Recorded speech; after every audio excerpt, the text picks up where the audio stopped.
Au programme Digital Mode. Nous sommes aujourd'hui ravis d'accueillir Leïla Bernet, qui est coach. J'ai presque envie de dire multi-coach, c'est-à-dire qu'il faut avoir une Leïla dans sa vie. Elle est coach à la fois sportive, mais aussi coach en communication. Enfin, je la laisserai se présenter juste après. On est sur un format aujourd'hui qui est assez particulier, puisqu'on va travailler sur finalement un savoir-être, ou en tout cas identifier les bonnes techniques de communication verbale et non verbale pour convaincre ses intéressés.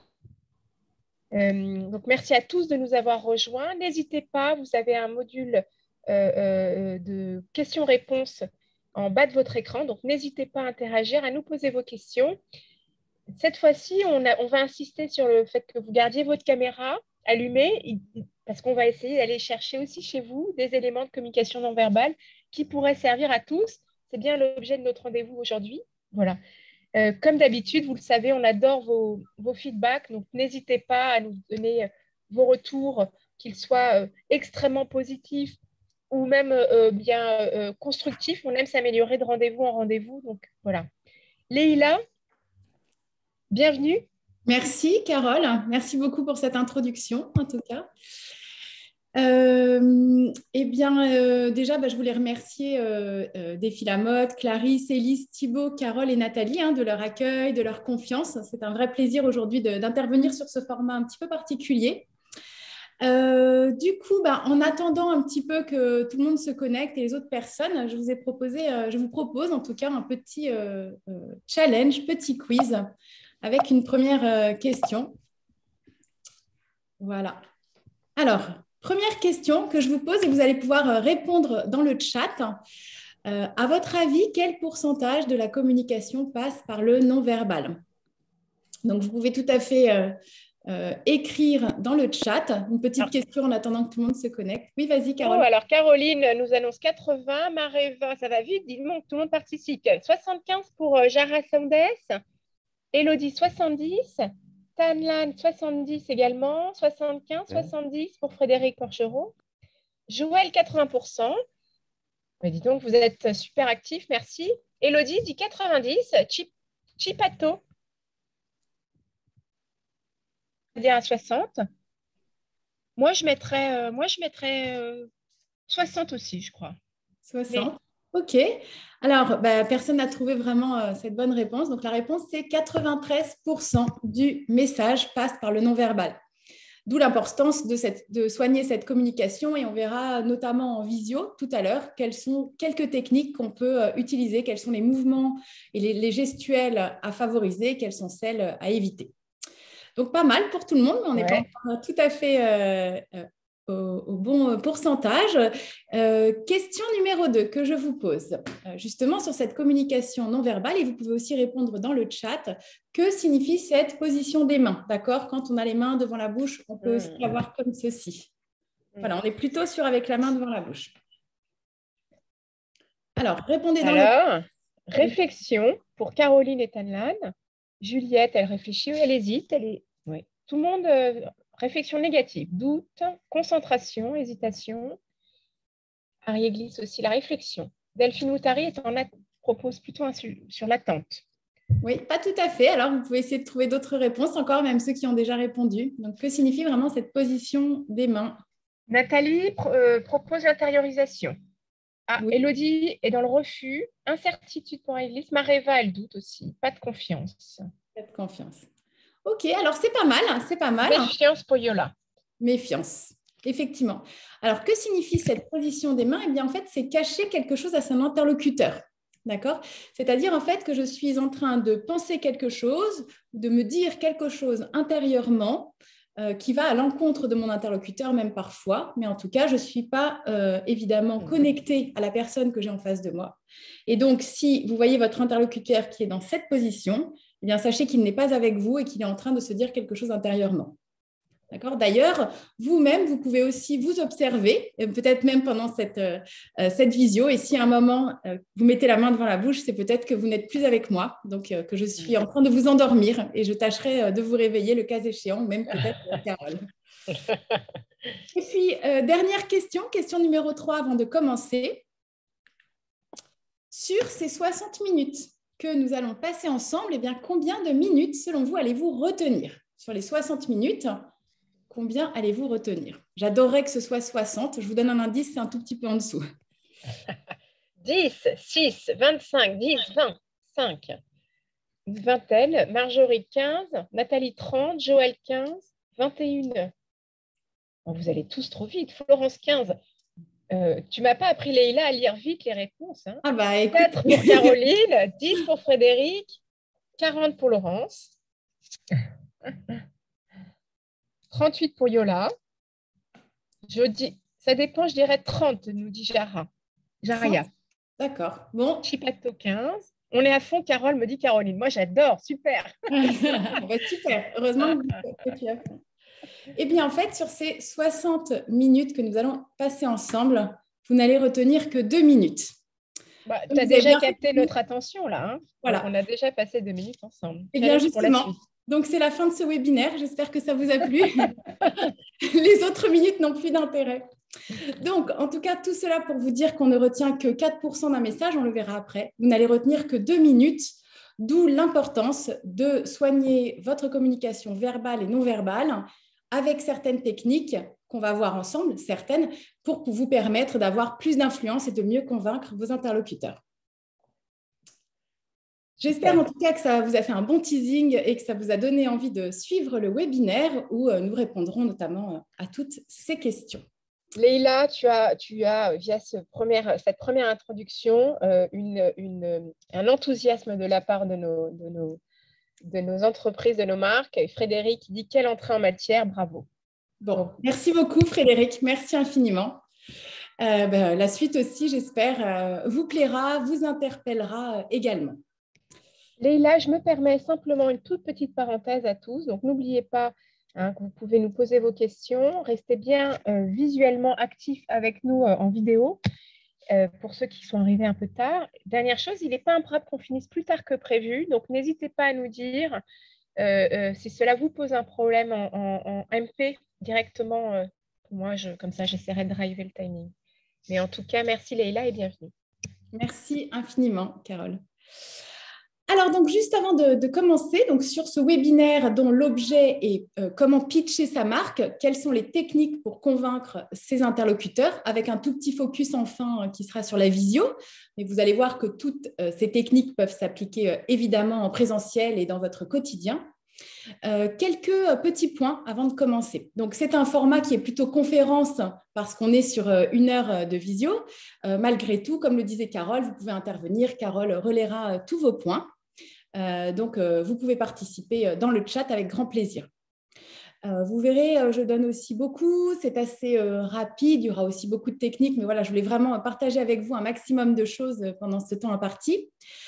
Aussi, ce webinaire est enregistré et puis je vous fournirai également le support qu'on va voir aujourd'hui. Donc, comme ça, vous aurez tout le loisir de revisiter ce qu'on aura partagé ensemble. Je vous laisserai ensuite mon mail, comme ça vous pourrez m'écrire si vous le souhaitez. Vous pourrez aussi également me demander en contact sur LinkedIn si vous souhaitez à la fin que je vous tague sur LinkedIn, puisque nous ferons en fin de cette session une photo pour LinkedIn. Et donc, si vous souhaitez que je vous tague sur cette photo-là parce que vous êtes très célèbre et que vous allez encore plus le devenir avec ces techniques de communication, eh bien, vous pourrez m'envoyer un petit message. Voilà pour notre introduction. Et puis, je vais commencer par une micro-présentation. Donc, je suis Leïla Bernet, je suis fondatrice d'Articoach, coach et formatrice depuis 2010 maintenant. Je vous ai laissé mon adresse email leila@articoach.fr. Et donc, j'ai plusieurs activités professionnelles. La première, c'est du coaching individuel, principalement en entreprise, sur communication, management, repositionnement professionnel et confiance en soi. Également, j'anime plusieurs formations sur mesure en présentiel, toujours sur ces thématiques de la communication et du management.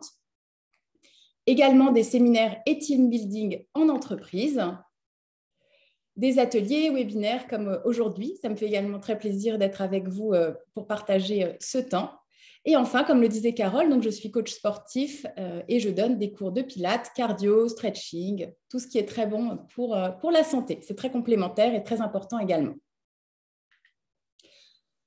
Donc, évidemment, hein, de nombreuses références depuis 11 ans. Je ne vous ai pas tout mis ici, mais voilà, beaucoup d'entreprises accompagnées, webinaires, dans différents secteurs et c'est un plaisir d'intervenir dans la mode aujourd'hui.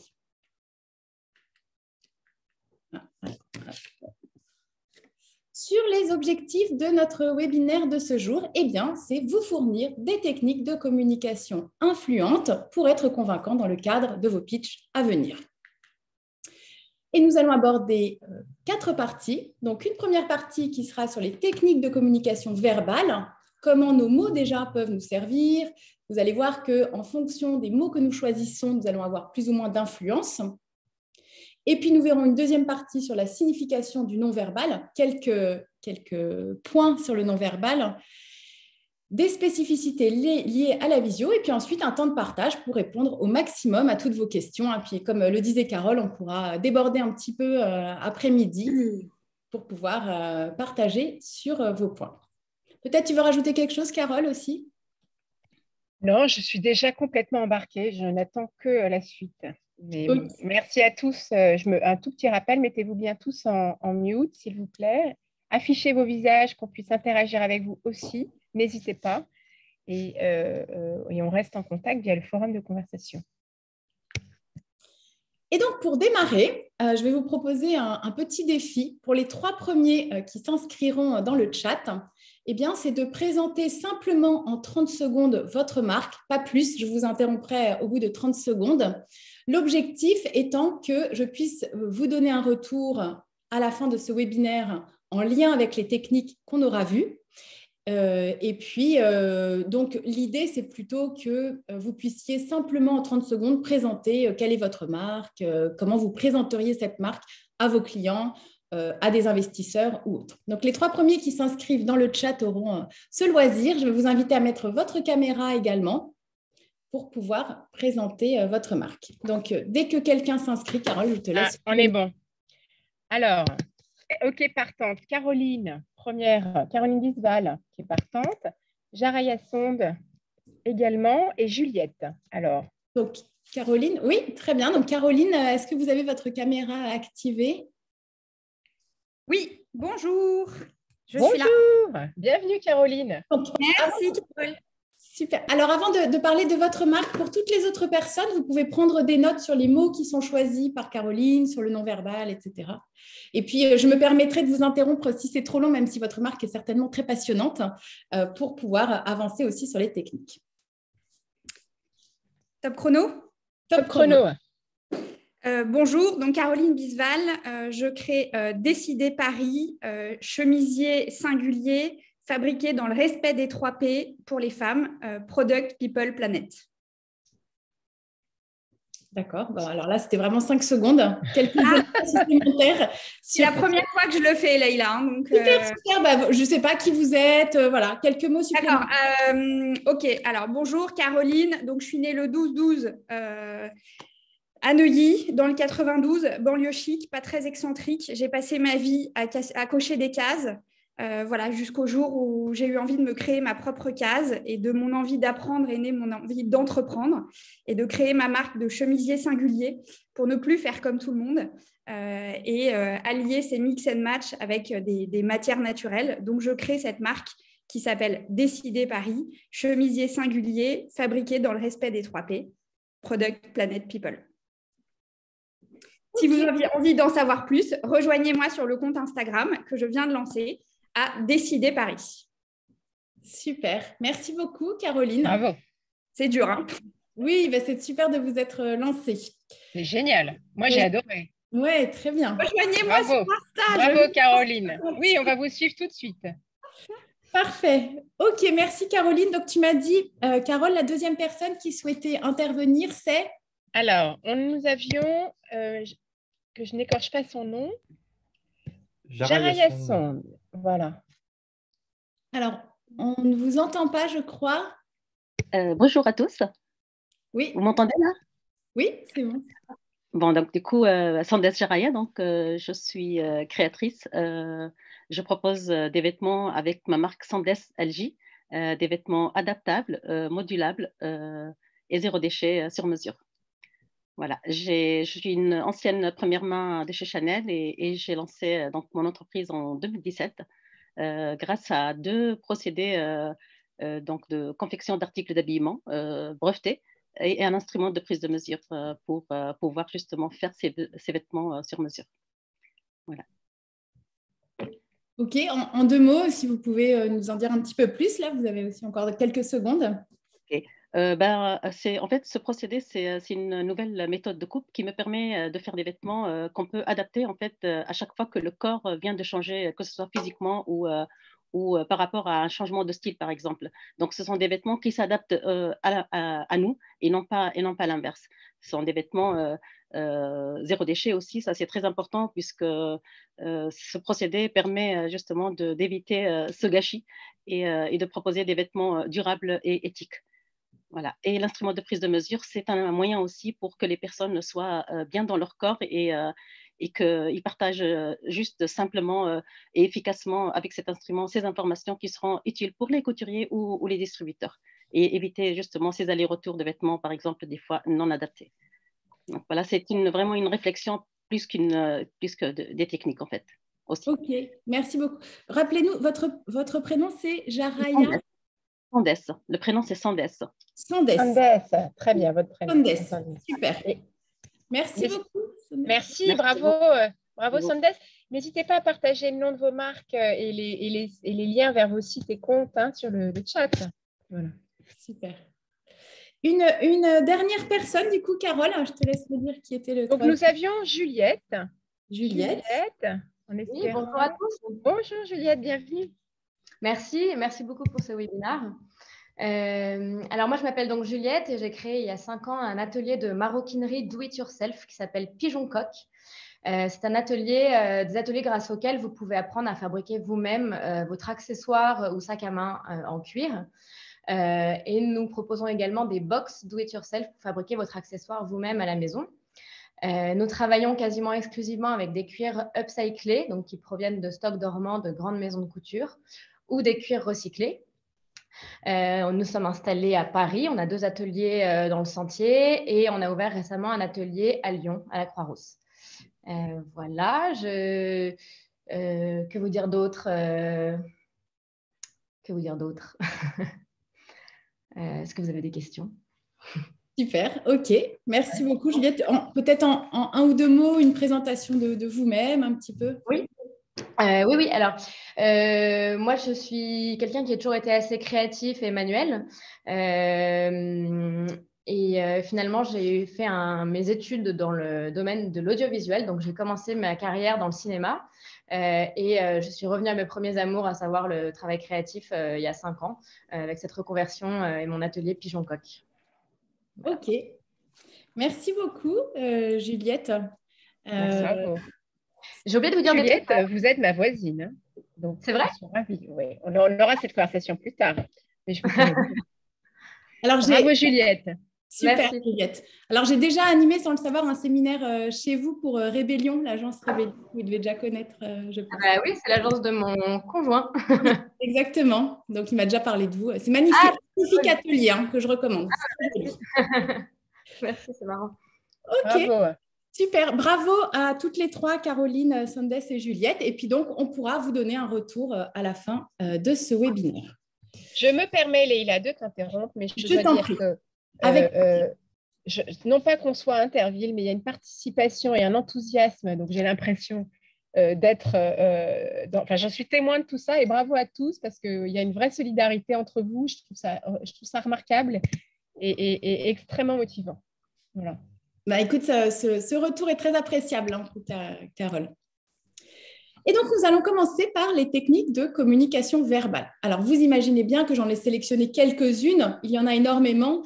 J'ai choisi les plus applicables, celles qui ont le plus d'impact, à mon sens, dans le cadre de vos prochains pitchs. Mais évidemment, il y en a encore plus. Donc, sur les techniques de communication verbale, eh bien, comme je vous le disais tout à l'heure, combien de temps au maximum est-ce qu'on peut rester concentré, à votre avis, sur le discours de quelqu'un? Combien de temps au maximum on peut rester concentré sur le discours de quelqu'un?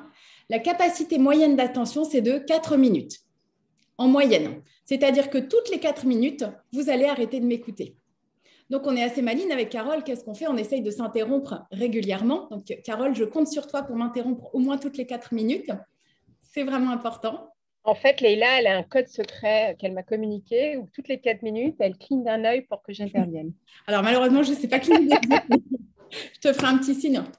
Voilà, ce sera bien discret. Donc, la capacité d'attention est de 4 minutes, d'où l'importance d'avoir de l'impact dans votre communication. D'accord? Et pour ceux qui étaient là à 11 heures, on a vu ensemble quel est le pourcentage d'un message que l'on peut retenir. Autrement dit, combien de minutes de ce webinaire vous allez retenir? Eh bien, sur 60 minutes, on ne retient que 4% d'un message, c'est-à-dire 2 minutes par heure de présentation. D'où l'importance de plutôt répéter plusieurs fois les mêmes messages plutôt que d'en cumuler plusieurs. D'accord? C'est ce que j'appelle la règle des 4-4-4, et ça, c'est vraiment une introduction. Eh bien, la règle des 4-4-4, c'est que… Pardon? Ah, d'accord, quelqu'un est intervenu, je crois. Puisque la capacité d'attention moyenne est de 4 minutes et qu'on ne retient que 4% du message retenu, il est important de répéter 4 fois les messages clés dans votre discours. Et même quand je vous demande une introduction sur 30 secondes, eh bien, c'est vraiment important. Le mot-clé que vous souhaitez faire passer, la différence, tout à l'heure, quelqu'un parlait d'éthique. Eh bien, si c'est éthique que vous voulez faire passer, passez-le 4 fois. Si c'est le nom de votre marque, c'est pareil. Mais en tout cas, ce qui est intéressant, c'est de répéter 4 fois les messages clés plutôt que de vouloir inonder les personnes d'informations. Et vous voyez, pendant ce webinaire, déjà, je vous ai répété plusieurs fois le même genre d'informations. Évidemment, on va le répéter de manière un tout petit peu différente. Chaque fois que vous souhaitez intervenir, vous pouvez écrire dans le chat et Carole prendra le relais. N'est-ce pas, Carole? Alors, tu sais, je suis en train de noter ce que tu dis parce que moi, tu es en train de m'apprendre plein de choses aussi. Hein. Mais on a Lou Andrea qui rigole de cette situation en disant que devant un client, elle ne peut pas croire qu'il lâche au bout de 4 minutes, donc elle pleure et qu'elle dit que de toute façon, s'il repart avec un achat, tout va bien. Donc ça, c'est assez drôle. Et on a un long texte de la part de Juliette que je vais prendre le temps de lire. Et voilà. Ok, et bien super. On va voir ce qu'il en ressort. Très bien, très bien. Et donc, si on commence par les techniques de communication verbale, la plus intéressante et la plus importante, c'est celle que j'ai appelée les tournures positives. Et là, c'est vraiment très important d'utiliser des tournures positives. Pourquoi? Parce que le cerveau ne fait pas la différence entre le positif et le négatif. Par exemple, je vais vous demander tout de suite de bien vous concentrer et de ne surtout pas penser à un éléphant rose. Surtout, vous ne pensez pas à un éléphant rose. Donc, qu'est-ce qui se passe à ce moment-là? Évidemment, on ne pense qu'à ça. D'accord? On ne pense qu'à ça. Le cerveau ne fait pas la différence entre le positif et le négatif. Et donc, par exemple, quand je vous dis « ne vous inquiétez pas », qu'est-ce que le cerveau entend? Il entend de l'inquiétude. D'accord? Pourquoi est-ce que j'aurais dû m'inquiéter? Personnellement, je n'étais pas spécialement inquiète, mais le fait que vous abordiez ce sujet m'inquiète déjà. Ne vous inquiétez pas, ce webinaire ne va pas être horrible. Vous entendez? Horrible. Alors, qu'est-ce que vous pouvez utiliser à la place de « ne vous inquiétez pas » Je vous laisse écrire dans le chat ce que vous pouvez utiliser à la place de « ne vous inquiétez pas » en utilisant des tournures positives. Et Carole, je te laisse revenir vers moi.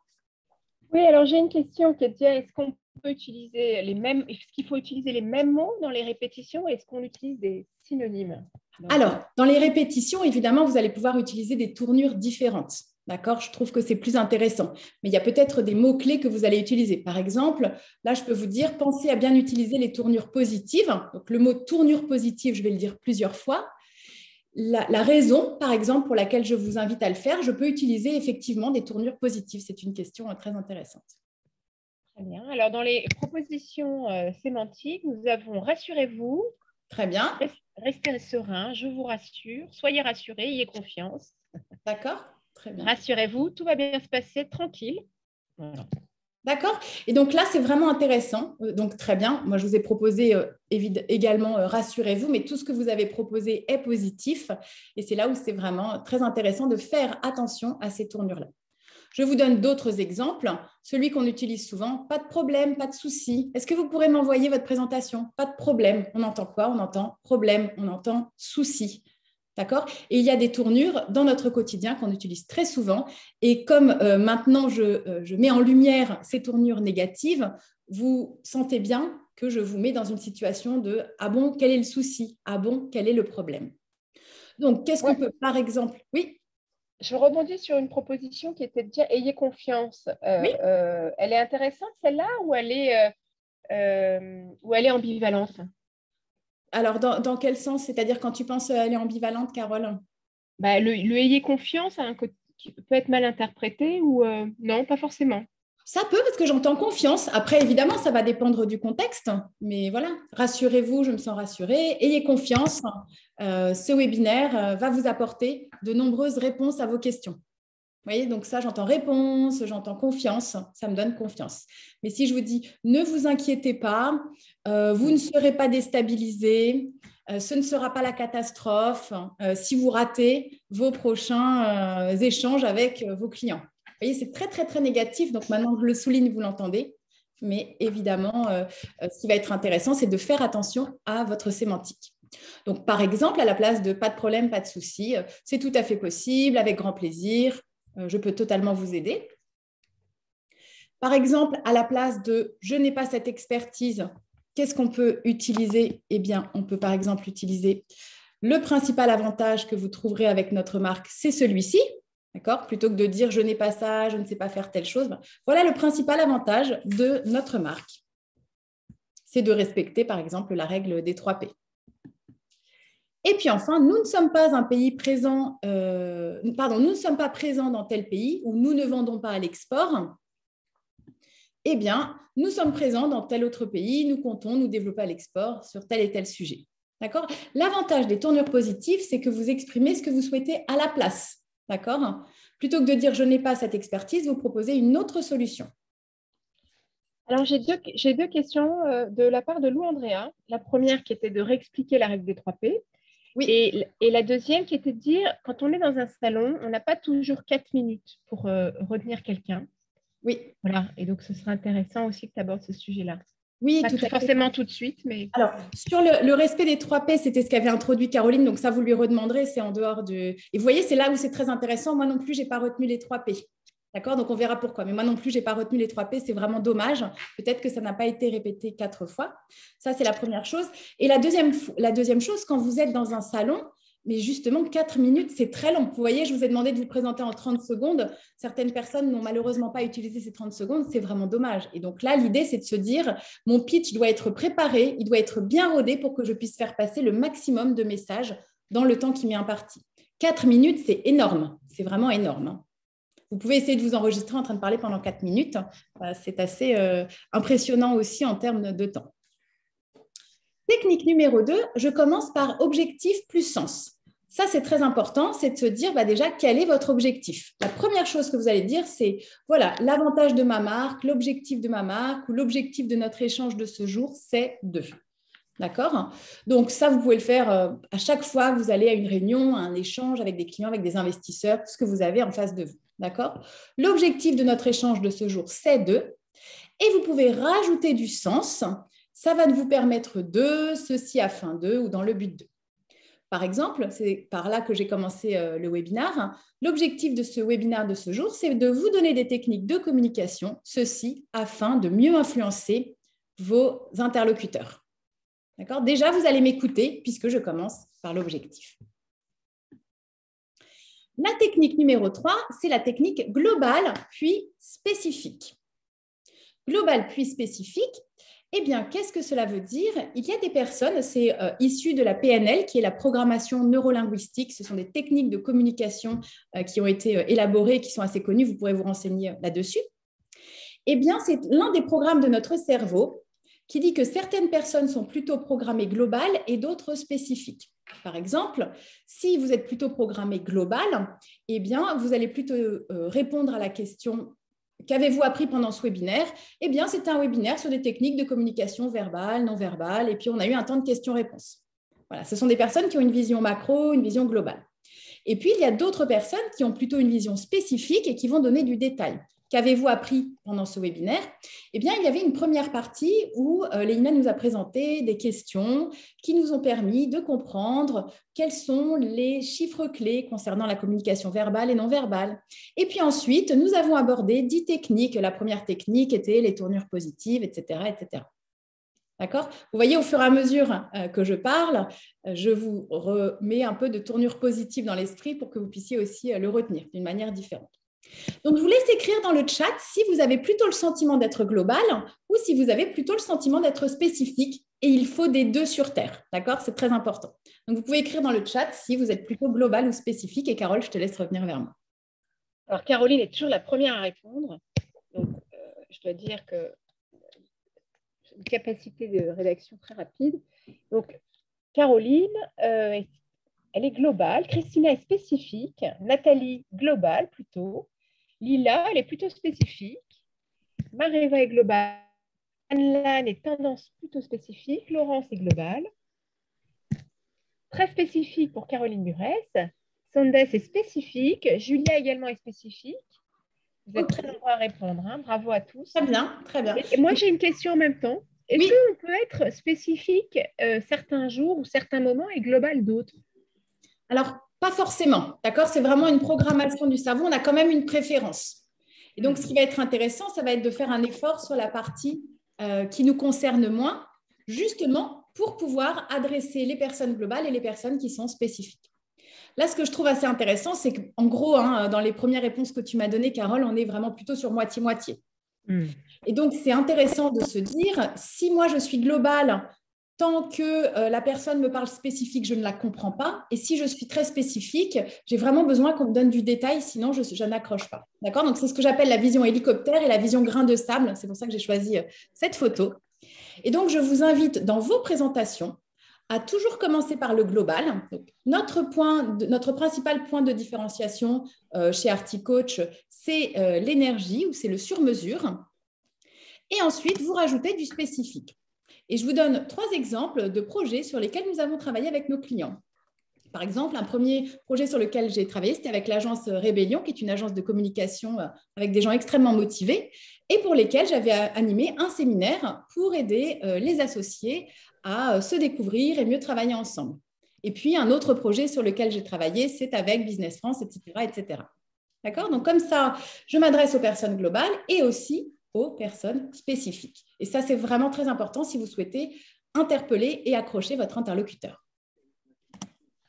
La technique numéro 4, c'est la technique que j'ai appelée annonce puis explication.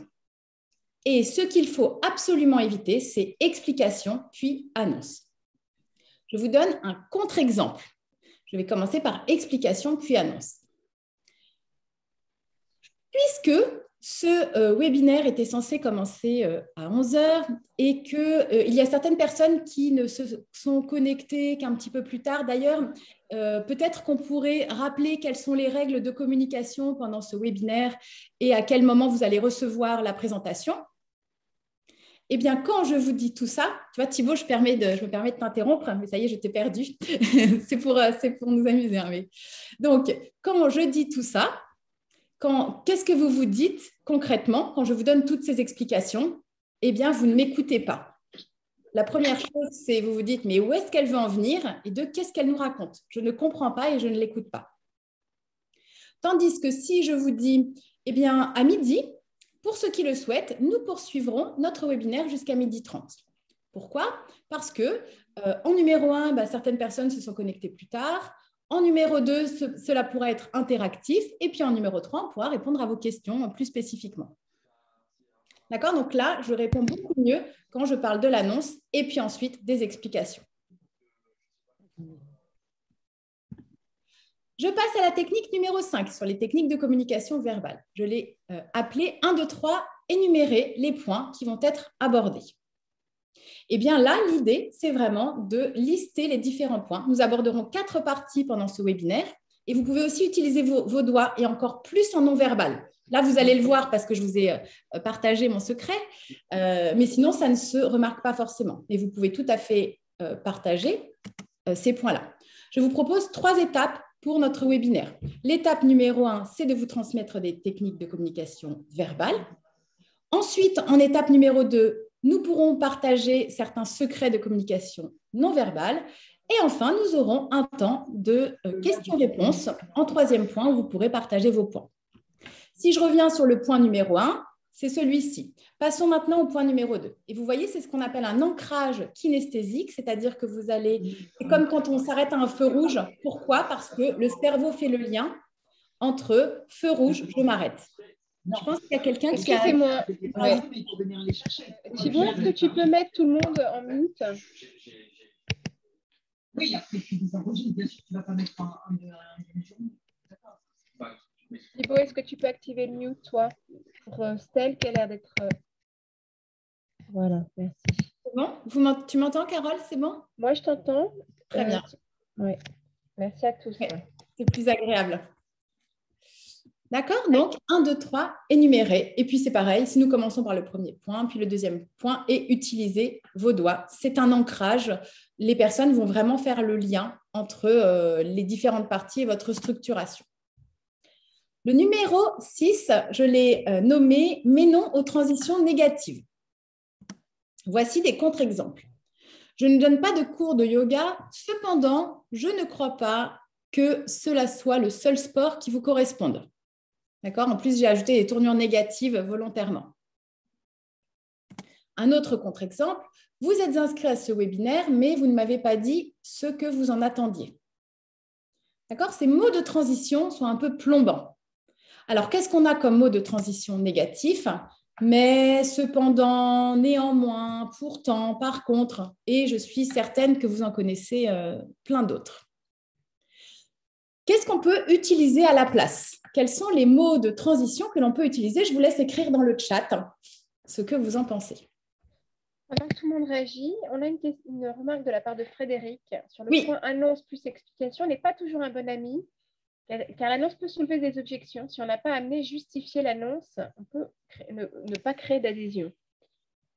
Ah, alors, c'est là où en fait j'aime bien la différence entre justification et explication. Alors, si je ne réponds pas à votre question, vous pouvez tout à fait me ressolliciter. Il y a une vraie différence entre justification et explication. Et si vous pourrez tester, si vous ne me dites pas quel est l'objectif en premier, je n'écouterai pas vos explications ou vos justifications. D'accord? Par exemple, si votre interlocuteur vous dit, je ne sais pas, votre marque ne répond pas aux critères éthiques, eh bien, vous pouvez tout à fait, si vous me dites, mais en fait, vous savez, nous, ce qu'on a mis en place, c'est autre chose, etc., votre interlocuteur ne vous écoutera pas. Tandis que si vous dites, le principal avantage de notre marque, c'est qu'il s'adapte, c'est de reprendre, c'est que c'est une marque qui s'adapte à tous les styles de morphologie. En numéro 1, voilà ce que nous proposons. En numéro 2, c'est ça. Et en numéro 3, c'est ça. Je suis désolée, parce que comme je ne sais pas qui est intervenu, je n'ai pas forcément l'exemple précis. En tout cas, vous pourrez vraiment tester. Au contraire, il faut vraiment commencer par l'annonce en exprimant ce que vous souhaitez et ensuite en donnant les explications. Souvent, je donne les explications parce que je ne sais même pas ce que je veux faire passer comme message et que je suis en train de réfléchir en même temps. Voilà, si vous avez d'autres questions, vous pouvez intervenir dans le chat également. Dis-moi, Carole. Oui. Alors, dans les retours en tout cas qui sont proposés, nous avons par ailleurs, toutefois, ceci dit, en revanche, de plus d'autre part, il s'ensuit de ce fait, en effet, malgré, vous vous trompez. D'accord. Voilà. Par ailleurs, d'autre part, un autre point à prendre en compte. Et enfin, voilà. Donc, vous voyez tout ce qui va être toutefois ou ça va être aussi négatif. Il y en avait un autre aussi. Malgré. Malgré, voilà. Mais du coup, malgré, ça ne veut rien dire. Je ne donne pas de cours de yoga. Malgré, je ne crois pas que cela soit le seul sport. Et puis, vous avez aussi proposé pour certains des mots de transition qui découlent l'un de l'autre. Par exemple, en effet ou donc. Je ne donne pas de cours de yoga. En effet, je ne crois pas que cela soit le seul sport qui vous corresponde. Ce n'est pas forcément approprié. Donc, qu'est-ce qu'on peut utiliser à la place? Eh bien, moi, mon chouchou, c'est maintenant. Mais vous pouvez également utiliser juste le silence, d'accord? Juste un point. Ou encore, vous pouvez utiliser en même temps et. Voilà ce que ça donne, ce que ça peut donner. Je pourrais vous proposer prochainement des cours de yoga. Maintenant, Que pensez-vous de tester un cours de Pilates qui pourrait également répondre à vos besoins? D'accord? C'est positif, c'est l'un et l'autre, qui est très différent de « je ne donne pas de cours de yoga, cependant je ne crois pas que cela soit le seul sport qui vous corresponde ». Et vous voyez, dans le cas négatif, dans le contre-exemple, on a plutôt envie de rejustifier derrière, tandis que dans l'autre cas, je suis plutôt orientée vers le futur et le positif. Alors, comment on fait pour passer au silence? Effectivement, on a une remarque d'une marque qui dit que c'est très difficile le silence. Est-ce que l'exercice de la respiration peut être une bonne idée? Oui, ça peut être une bonne idée. Personnellement, ce que j'aime bien, c'est juste de compter dans sa tête jusqu'à 3, 1, 2 et 3. D'accord? Ça pourrait tout à fait être. Je pourrais prochainement vous proposer des cours de yoga. Que pensez-vous en attendant de tester un cours de Pilates? Souvent, on a peur du silence. D'accord? Maintenant, le silence témoigne d'une réflexion, apporte beaucoup plus de qualitatif. D'ailleurs, les 3 personnes qui sont intervenues, et je les remercie encore, Caroline, Sandes et Juliette, avaient un débit très, très, très rapide. Donc, on a vraiment du mal à retenir l'information. Et vous voyez, le silence a aussi un avantage. Il fait qu'on ponctue le dernier mot de la phrase.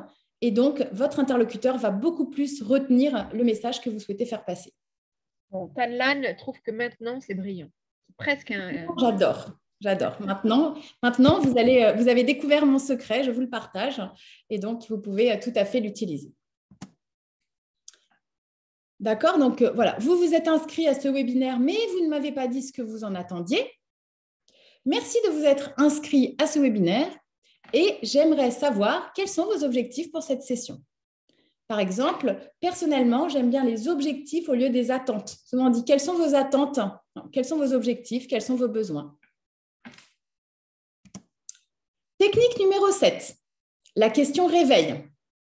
Comme je le disais tout à l'heure, votre interlocuteur s'endort au maximum toutes les 4 minutes. Donc, il va falloir remonter le réveil et puis le réveiller. Les questions réveil, ce sont des questions entre guillemets qui ne servent à rien, mais qui vont permettre de ponctuer votre discours. Est-ce que j'ai été claire? Et souvent, les gens font comme ça, ils ne vous répondent pas, mais vous savez qu'ils sont réveillés. Carole, est-ce que tu as des questions? Voilà. Ai-je répondu à votre demande? Avez-vous besoin d'informations plus détaillées ou j'avance? Donc, ce sont des petites questions que vous pouvez rajouter de temps en temps. Quand vous sentez que vous parlez trop, une petite pause, une petite question, fermée. Et donc, cela va ponctuer votre discours et réveiller votre interlocuteur. Raoufi Ladicpo nous dit « Le silence en dit beaucoup » avec le pouce levé. Donc, moi, j'ai envie de dire merci. Merci, super. Vous voyez, là, je fais un temps de silence entre les deux parties. On n'a pas besoin de meubler. La question-réponse. Sur la question-réponse, eh bien, voilà ce que ça peut donner. Quelles sont les différentes activités de la société ArtiCoach? Eh bien, les différentes activités sont le coaching en communication et management, également l'animation de séminaires et de formations en entreprise. Et donc, quels sont les 3 sujets sur lesquels vous pourriez être coaché? Cela pourrait être en 1, vous voyez, avoir plus d'influence dans votre communication. Également, vous pouvez mieux décrypter le profil de vos interlocuteurs pour mieux les influencer. Et enfin, le coaching peut vous permettre de développer votre leadership et votre posture. D'accord? Donc, c'est la question-réponse. Pourquoi cette question est intéressante? Pourquoi cette technique de question-réponse est intéressante? Eh bien, c'est parce que pendant que vous posez la question, pendant 1 seconde, votre interlocuteur se pose la même question. Pourquoi choisir notre marque de vêtements? Eh bien, parce que c'est une marque qui va être particulièrement éthique et qui va vous aller parfaitement.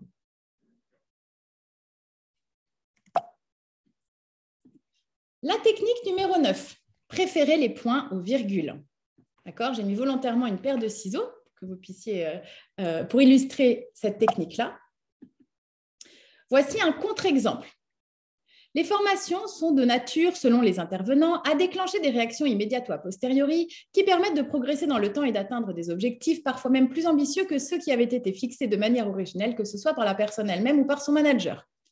D'accord? Tout le monde parle comme ça. Hein. Tout le monde parle comme ça de temps en temps. Alors, cette phrase, elle est spécialement ennuyeuse et puis elle est un tout petit peu caricaturale, mais pas tant que cela. Voilà comment on peut découper en petites phrases. L'impact d'une formation peut être immédiat ou a posteriori. Les formations permettent de progresser dans le temps. Et enfin, les objectifs fixés par soi-même ou par son manager sont même parfois dépassés. Il s'agit de la même idée, exactement la même idée, sauf que dans un cas, je l'ai juste découpée. C'est très basique, ce n'est pas révolutionnaire, et pourtant, ça permet quand même d'avoir plus d'impact parce que je laisse mon interlocuteur réfléchir et je peux aussi positionner des temps de silence. Est-ce que j'ai été claire pour tout le monde? N'hésitez pas à partager vos commentaires. Très clair, dit Christina. Merci, Christina. Un conseil, réfléchissez en silence et exposez votre idée étape par étape. On rejoint le silence des 3 secondes. Souvent, je ne sais même pas ce que je veux dire. Je commence ma phrase. Les formations sont de nature sur l'intervenant, puis je me dis comment je vais formuler les choses. Réfléchissez 2 secondes, 3 secondes et les mots viendront tout seuls.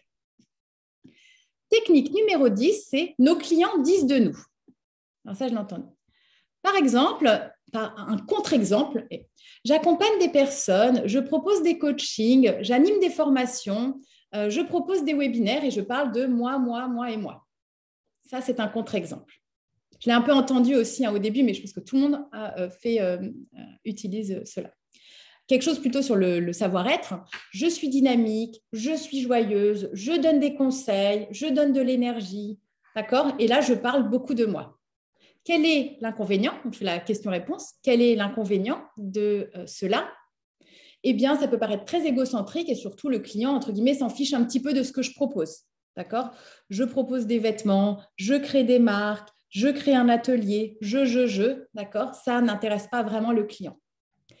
Les mêmes formulations en parlant du client, en parlant de l'avantage. Je me positionne à la place du client. Ce que mes clients apprécient quand je les accompagne en coaching, c'est qu'ils se sentent compris, qu'ils trouvent des solutions pragmatiques et efficaces. Et par exemple, en ce moment, eh bien, l'un de mes clients avec lequel, etc. Et je vais donner un exemple concret. Voici un autre exemple, vous verrez la différence. Ce que mes clients disent de moi, c'est que je leur transmets de l'énergie et de l'optimisme. Hier, par exemple, Isabelle, avec qui je travaille en ce moment, a terminé sa séance en me disant que je l'avais remotivée. Voilà, j'ai choisi vraiment des exemples basiques qui parlent à tout le monde. Comme je vous disais, là, l'objectif de ce webinaire, ce n'est pas que je vous présente des techniques ou que je vous apporte des solutions, d'accord? C'est plutôt de vous permettre de progresser dans votre pitch. Et ça vous parle beaucoup plus. C'est OK pour tout le monde? Petite question réveil, j'ai parlé longtemps. Vas-y, Carole, je t'en prie. Oui, j'ai l'impression que tout le monde est super d'accord et très, très aligné avec ce que tu dis. J'ai même quelques commentaires qui disent que c'est aussi valable à l'écrit, finalement. Oui, tout à fait. Et moi, j'ai une question. Quand on pitch sa marque et qu'on veut réussir à transmettre des éléments plus de storytelling, oui. Là, on va être effectivement dans une phrase potentiellement à rallonge ou en tout cas quelques éléments de langage. Comment on fait contrairement effectivement où là, on va être sur un style plus direct, plus synthétique, comment on fait quand même pour faire passer cette idée, en tout cas notre univers potentiellement créatif? Oui. Pas facile. Même en termes de langage non verbal, comment on peut, quelles sont les bonnes approches? Alors, le storytelling est vraiment très important et très intéressant, justement parce qu'on va faire un peu rêver les personnes. Et l'idée, c'est d'utiliser le storytelling en se mettant à la place de notre client. Mais vous pouvez tout à fait faire plusieurs phrases courtes pour pouvoir utiliser ce storytelling. D'accord? Donc, c'est là où c'est intéressant, c'est de se dire, c'est vraiment de raconter phrase par phrase son histoire en se projetant. Vous voyez, donc je vais reparler de l'agence Rébellion avec laquelle j'ai travaillé. Donc, il y a 1 an et demi, je crois qu'on sortait juste du confinement, il y a Nicolas qui fait partie de l'agence Rébellion et que je connais par une cliente avec laquelle j'ai travaillé, qui m'a contactée et qui m'a dit que les différents associés avaient besoin de renforcer encore plus les liens et de se parler. Donc, j'ai été dans un atelier magnifique qui se trouve à Paris, qui s'appelle le Pigeon Coq, dans lequel on peut fabriquer des sacs sur mesure. C'est très mignon, très joli, très cosy. Et là, voilà, vous voyez, je peux continuer comme cela. Donc, je raconte des petites histoires. L'idée, c'est plutôt de faire voyager les personnes dans cet univers. Alors, ce n'est pas un atelier sur le storytelling aujourd'hui. Maintenant, ce qui est intéressant, c'est que si vous voulez développer votre storytelling, L'idée, c'est plutôt de vous habituer à raconter vos histoires toutes bêtes dans votre quotidien. Ce matin, j'ai pris ma trottinette pour aller déposer mes enfants à l'école. C'était très joli, le soleil aujourd'hui au-dessus des Invalides. J'ai trouvé ça absolument magnifique. D'accord ? Donc, commencez à vous raconter des petites histoires, des petites anecdotes même qui ne semblent pas très intéressantes et vous verrez que vous allez développer vos facultés sur le storytelling. Tu penses que ça répond à la question, Carole ? Absolument, je pense que c'est très important. Bon. On est face à des créateurs, c'est super, je te remercie. Bon, je te remercie. Et puis, pour répondre à ton autre point qui était on peut l'utiliser à l'écrit, j'ai envie de dire oui. Et oui, plus, c'est-à-dire que la manière dont vous allez pouvoir vous entraîner à mettre en place ces techniques va certainement être plutôt à l'écrit en premier. C'est beaucoup plus facile d'utiliser des tournures positives, c'est beaucoup plus facile de tester annonce puis explication, c'est beaucoup plus facile puisque de toute façon, comme on a tendance par exemple à commencer par les explications et ensuite à mettre l'annonce, eh bien je fais un coupé-coller en tête et puis voilà, c'est résolu. Donc vraiment, entraînez-vous à l'écrit en tout cas. Donc, voici les 10 techniques que nous avons vues ensemble sur la communication verbale. Numéro 1, les tournures positives. Je commence par objectif plus sens. Global puis spécifique. Annonce puis explication. 1, 2, 3, énuméré. Mais non aux transitions négatives. Cependant, mais on remplace par maintenant et. La question réveil. Est-ce que j'ai été claire? Est-ce que vous avez compris mon point? La question-réponse, préférez les points ou virgules, et enfin, nos clients disent de nous. Du coup, peut-être Thibaut, tu peux afficher le sondage. Voilà, et vous pouvez lister quelles sont les 2 techniques, sélectionner et cocher les 2 techniques que vous avez le plus envie d'utiliser. Thibaut, je fais juste j'ai un petit trait rouge. Il y a quelqu'un qui s'appelle Sophie qui a mis des traits rouges sur ma présentation. Je ne sais pas si vous les voyez, vous aussi, ou pas spécialement. Oui, on les voit. D'accord. Bon, on les voit, ouais. Je ne sais pas comment ça s'efface. Je sais pas non plus. C'est vrai que c'est bizarre. Ah voilà, merci. Ça a disparu. Ah bah, super. Merci infiniment pour la personne qui les a fait. J'ai parlé au trait, ils se sont effacés. On est vraiment collaboratif. Hein. Oui, c'est super exactement. cet exercice. Bon, moi, j'ai voté. Et vous avez voté? Voilà, vous pouvez voter sur les techniques. Parmi ces 10 techniques, quelles sont les 2 que vous souhaitez le plus utiliser?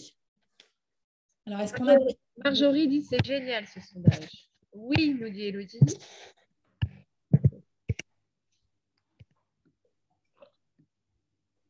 Sûr de choisir. Ben oui, absolument.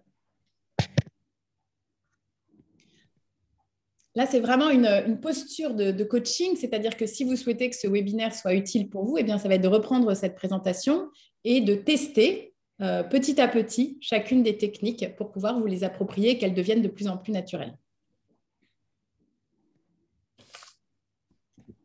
Donc ça, moi, je peux m'imprimer cette slide-là pour tous les prochains webinaires qu'on va faire. Alors, hein, Thibaut, exactement. Ben, c'est ça. Et oui. Et puis, pour aller plus loin, Carole, par exemple, ce que je te suggérerais, c'est pour le prochain webinaire, tu testes 1, 2, 3 énumérés. Le webinaire d'après, la question-réponse. Voilà, c'est petit pas par petit pas. Et donc, c'est un peu comme une chasse au trésor. Ceux qui nous suivent régulièrement pourraient m'envoyer en MP celle que j'ai utilisée. Pour voir si eux aussi ont suivi. Tout à fait. Des retours sur le sondage, Carole, du coup? Alors, à toi, Thibaut. C'est Thibaut. Alors, pour le coup, parmi les tendances qui se dégagent, la majorité de nos participants souhaitent essayer les tournures positives, donc à 48%. Ensuite, nous avons le global puis le spécifique. Ensuite, c'est nos clients disent de nous. Ensuite, c'est le 1, 2, 3 énuméré. Puis après, voilà. Est-ce que je vous fais tout le classement tout en sachant que ça peut encore varier, j'ai l'impression. Très bien, très bien. Non, voilà, en tout cas, ce qui est intéressant, c'est comme je le disais à Carole, merci beaucoup Thibaut, comme je le disais à Carole, c'est vraiment de pouvoir tester technique après technique, déjà tout à l'heure à 12h30, pendant votre déjeuner qui va venir, dans les mails auxquels vous allez répondre, de tester l'une ou l'autre des techniques, c'est comme ça qu'on progresse. Anna nous dit, il n'y a plus qu'à maintenant, il va falloir garder en tête plus de 4% de la présentation. Et oui, exactement. J'essaie vraiment de vous interpeller au fur et à mesure pour que vous reteniez évidemment plus que 2 minutes. Mais voilà, au final, c'est ce qui probablement restera. Puisque nous en avons fini avec les techniques de communication verbale, passons à la partie signification du non-verbal. Alors, j'ai vraiment sélectionné, moi je suis maître praticien en programmation neurolinguistique, c'est très compliqué, mais en tout cas, ce sont des techniques qui permettent de mieux comprendre quelle est la signification du non-verbal. C'est une formation que j'ai suivie et qui a duré 24 jours. Et là, aujourd'hui, juste en 2-3 minutes, je vais vous donner quelques techniques, d'accord, mais qui sont quand même importantes dans le cadre de vos prochaines présentations. Et notamment, j'ai axé ici sur la visio. Alors, quel est le pourcentage de la communication qui passe par le non-verbal? Pour ceux qui étaient présents au début du webinaire, vous avez eu la réponse. 93% d'un message passe par le non-verbal. 93%, c'est énorme. C'est-à-dire que maintenant que nous avons travaillé toutes ces techniques de communication verbale, nous en sommes à 7% du chemin. J'espère que vous restez motivés. Voilà pourquoi il est également important de travailler son non-verbal, et notamment à travers la règle des 3 V. D'accord, la règle des 3 V. Donc, 7% de la communication passe par le verbal, 38% passe par le vocal. Vocal, c'est le ton de la voix. Et puis 55% par le visuel, c'est tout ce que vous voyez, évidemment. Et donc, quand on est en visio, quels sont les 2 points qui vont être le plus importants dans la communication non verbale? Eh bien, ça va être évidemment la voix et puis également la gestuelle des mains. C'est ce qu'on va voir maintenant. Mais après, comme vous le savez, il y a aussi énormément de choses. Il y a la position des jambes, la position des bras, la manière dont on est assis sur la table, le sourire, le visage, les yeux, etc. Il y a beaucoup, beaucoup de sujets. Aujourd'hui, j'ai choisi d'accentuer sur ces 2 points particuliers. Leïla, on me redemande que tu reviennes sur la slide d'avant. Oui. Parce que tu es passé vite et sur les pourcentages.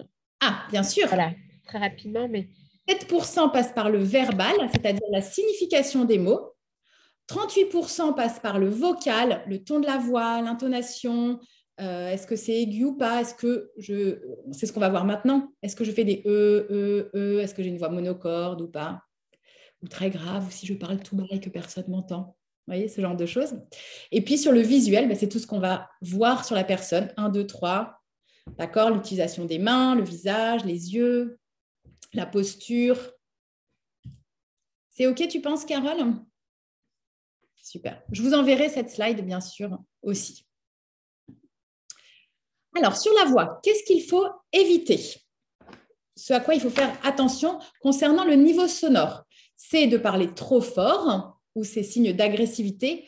Dans 99% des cas, personne ne parle trop fort. Mais ça peut arriver. D'accord? Mais dans 99% des cas, on parle plutôt trop bas. Et quand je parle trop bas, eh bien, on peut avoir l'impression que je manque un peu de confiance en moi. C'est assez évident. Et de manière générale, ce qui est intéressant, c'est de parler un peu plus fort. Là, vous voyez, je crie un peu, c'est normal. C'est comme quand on se bouche les oreilles, on a l'impression de parler un petit peu plus fort que dans la réalité. Et donc, ce qui est intéressant, c'est vraiment d'adapter votre niveau sonore à vos interlocuteurs. En visio, évidemment, on va parler un petit peu plus fort. Mais quand ensuite vous êtes en présentiel, si vos interlocuteurs sont loin, évidemment, on parle plus fort. Deuxième point important concernant la voix, c'est le dynamisme. D'accord ? Donc, attention à ceux qui ont une voix monocorde et qui répètent toujours la même chose sans accentuation. C'est vraiment très ennuyeux. Il y a des gens qui parlent comme ça. D'accord ? Donc, ça va être vraiment sur les voix monocordes. Et puis, il y a des personnes qui vont baisser le ton en fin de phrase. Et donc, on ne va vraiment pas entendre ce qu'ils ont envie de dire. D'accord ? Donc, si vous avez en tout cas cette tendance, ça peut être intéressant de la corriger. Je fais une parenthèse. Ce que je trouverais intéressant, c'est que vous puissiez, et c'est ce que je fais faire souvent à des clients en coaching, je leur demande de se filmer en train de se présenter. Parce que rien qu'en vous filmant et en faisant le listing, comme tu disais Carole, vous imprimez la fiche pratique, vous allez pouvoir tout seul vous corriger et déjà voir, alors au-delà du fait qu'on n'aime pas sa voix, moi je vais détester me regarder ensuite pendant ce webinaire, ça c'est pas le sujet, c'est plutôt de se dire voici les points sur lesquels on peut chacun se corriger. Qu'est-ce qu'on peut faire sur le dynamisme? Donc là, j'ai fait la question-réponse. Eh bien, c'est d'utiliser des variations de voix. Ça, c'est la première chose. De ponctuer certains mots-clés. Là, je fais exprès d'exagérer Et vous voyez que quand vous ponctuez, les personnes vont retenir quels sont les messages importants à faire passer. Utilisez des temps de silence, des pauses, on en a parlé à plusieurs reprises. Être dynamique dans ses propos et pensez à sourire aussi. Pensez à sourire, ça s'entend. Encore plus si vous avez des échanges téléphoniques. Souvent, ce que je constate, c'est le sourire au début. Bonjour, je suis Leïla, bienvenue. Et puis ensuite, c'est quelque chose d'assez sérieux avec les sourcils froncés. Si vous pouvez être deux à présenter, c'est un vrai plus. Je sais que ce n'est pas toujours possible, mais là, c'est ce qu'on est en train de faire aussi avec Carole. C'est plus dynamique. Donc, ça va vraiment créer une interactivité. Si vous avez cette possibilité lors d'un échange avec des investisseurs, un rendez-vous client, quelqu'un que vous souhaitez convaincre, c'est encore mieux. Troisième point sur la voix, ce troisième point concerne la compréhension. Ça va permettre, le fait d'utiliser certains tics de langage va empêcher la compréhension. Il y a des personnes qui vont être écoutez, ce que je voulais dire, c'est que. Vous voyez, ça crée beaucoup de complexité dans la compréhension de votre message. Et ce que je vous inciterai à faire, c'est à chacun de prendre conscience de quels sont vos propres tics de langage. Et quand on a conscience de ces tics, on va continuer à en dire quelques-uns, on va continuer à faire des par exemple, mais on en fera moins. Et puis, autre chose sur la compréhension, c'est le rythme qui n'est pas adapté. Chez Caroline, Sondes et Juliette, c'est vrai que c'était plutôt rapide. Donc, l'avantage, c'est qu'on peut faire passer plus de messages. L'inconvénient, c'est qu'on en retient moins.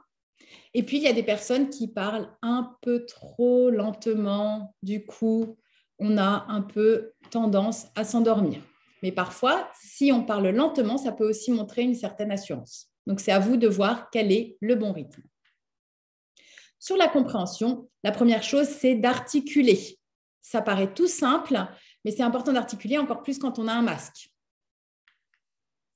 Choisir ces mots pour favoriser la qualité du message. En utilisant autant de mots, vous pouvez faire passer beaucoup plus d'informations. Et donc là, c'est vrai que je vous ai prise un petit peu au dépourvu en début de ce webinaire pour Caroline, Sondes et Juliette. Mais vous voyez, c'est un peu dommage de se dire, il y a 100… Combien on est aujourd'hui, Carole ?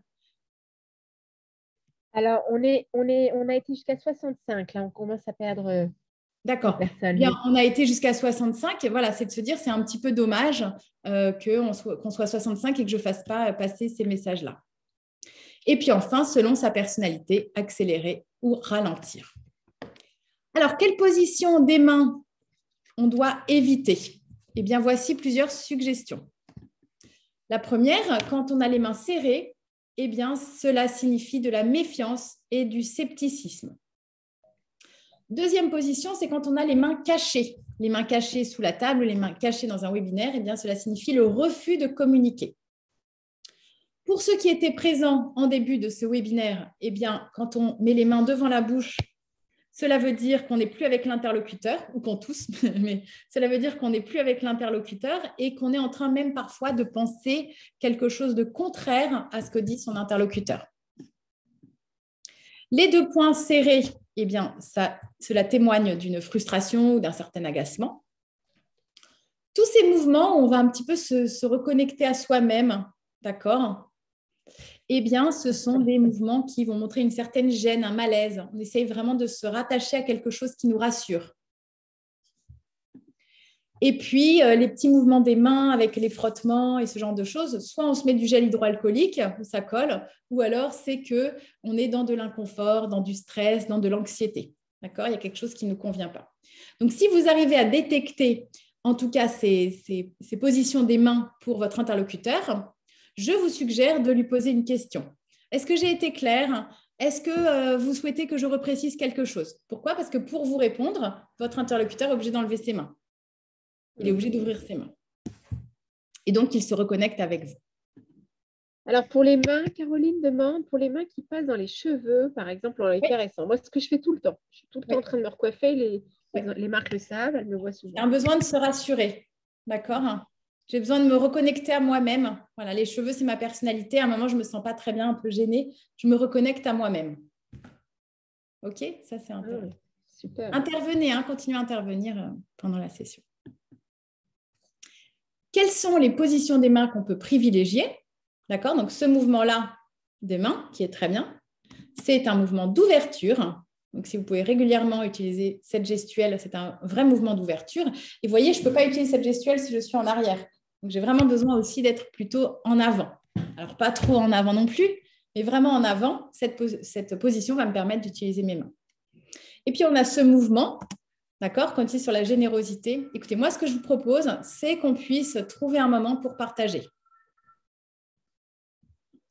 Ce mouvement-là, qu'on voit souvent chez les politiciens, d'accord? Et souvent, il est fait comme ceci. Eh bien, c'est le projet commun, l'action commune. D'accord? Vous avez besoin de progresser sur votre pitch. De mon côté, je peux vous proposer des techniques qui vont vous aider. Et je pense qu'ensemble, on peut vraiment construire quelque chose qui va vous aider. D'accord? On est vraiment sur ensemble. Vous allez regarder les débats politiques différemment, à mon avis, dans les prochains mois. Cette gestuelle-là, eh bien, c'est l'orientation vers l'autre.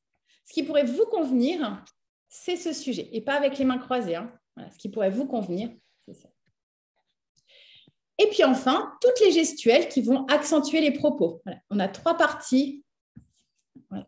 Il y a 3 parties dans notre webinaire. Si je reviens sur la première. D'accord? Un petit peu, on peut avancer sur ce sujet. Alors, il faut que ça reste naturel. Là, évidemment, je les exagère. Il y a des personnes qui ont une gestuelle des mains qui est plutôt facile et d'autres moins. C'est à vous de trouver le bon dosage.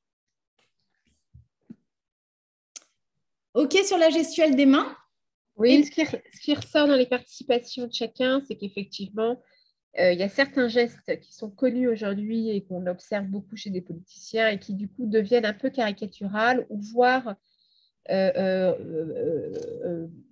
génèrent un sentiment de prétention voilà, qui semble être un sujet pour nos participants. Oui.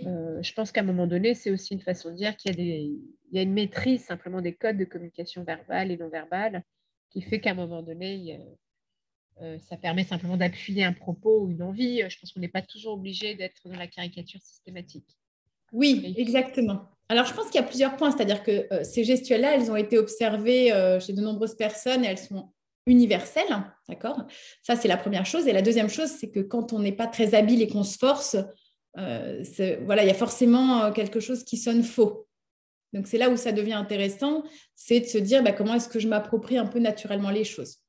Souvent, quand je fais faire des vidéos justement à des clients qui se filment et que je leur donne les techniques, alors on voit que c'est comme ça. Alors, 1, 2, 3, alors 1. Donc là, on voit vraiment que c'est exagéré. Voilà. Et les politiciens, non seulement évidemment sont formés à ces techniques-là, mais on joue trop, ça devient surjoué. C'est du théâtre après la politique. Donc voilà, ils l'utilisent évidemment sur ces sujets-là. Je fais le timekeeper, Leïla, il est 12h10, donc on a déjà dépassé 10 minutes. Il y a certaines personnes qui doivent nous quitter. Donc, merci à tous pour avoir suivi. On vous garde encore un peu, comme vous l'avez dit en début de séminaire. J'en ai encore pour 4 minutes, d'accord, pour donner quelques petits conseils sur la visio, faire une photo sur LinkedIn et puis ensuite, temps de questions-réponses, comme vous le souhaitez. Donc, des petits conseils sur des spécificités qui sont liées à la visioconférence. La première chose, évidemment, c'est de vous préparer. Et je vous invite à préparer une présentation PowerPoint, si vous en avez la possibilité, qui soit claire, vivante, d'afficher plusieurs fois le plan, d'accord? C'est comme le 1, 2, 3 qu'on a vu tout à l'heure, de mettre des photos, de favoriser les animations. De faire attention à votre cadrage aussi lors de la vidéo, d'accord? Il y a des gens, on voit que leur tête, le haut, le bas, etc. Sur le fond d'écran, moi, ce que j'aime bien, c'est plutôt des vrais fonds d'écran plutôt que des fonds d'écran floutés. Pourquoi? Parce qu'on a toujours un bout de la tête qui est coupé, les yeux qui deviennent un petit peu comme des fantômes. Et pourquoi pas mettre un kakémono avec ou un logo de votre société derrière, en tout cas de bien soigner le fond. Tu veux dire que Thibaut est parfait? Thibaut est impeccable, parfait. Voilà. Une tenue, si vous pouvez, en contraste avec le fond. Parfois, il y a des personnes qui mettent une tenue noire avec un fond noir ou une tenue blanche avec un fond blanc. Ça fait un petit peu bizarre. Ce sont des détails, mais je pense que vous êtes sensible à ce genre de choses dans votre univers. De vérifier les fonctionnalités de l'outil, le fonctionnement du réseau, le partage d'écran, de vérifier que ça fonctionne, la gestion de la salle d'attente, les codes. Et puis, en démarrage, et ça peut aussi créer un peu de dynamique, est-ce que vous me voyez? Est-ce que vous m'entendez? Est-ce que tout le monde voit mon écran? Alors, en 2 mots sur les retours sur vos pitchs Eh bien, on avait vu au début, alors sans rentrer dans le détail, mais je crée ma marque, je propose des vêtements, je crée des ateliers. Là, je parle de moi et là, je vous incite plutôt à utiliser mes clients disent de moi. Nous sommes situés dans une banlieue, ce n'est pas très excentrique. Anciennement, c'était fait comme cela. D'accord? Là, on est vraiment sur des tournures négatives et qui sont orientées plutôt vers moi que vers le client.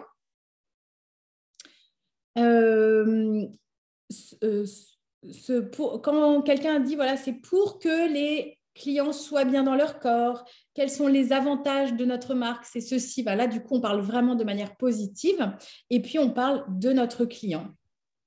Donc, attention au cadrage également.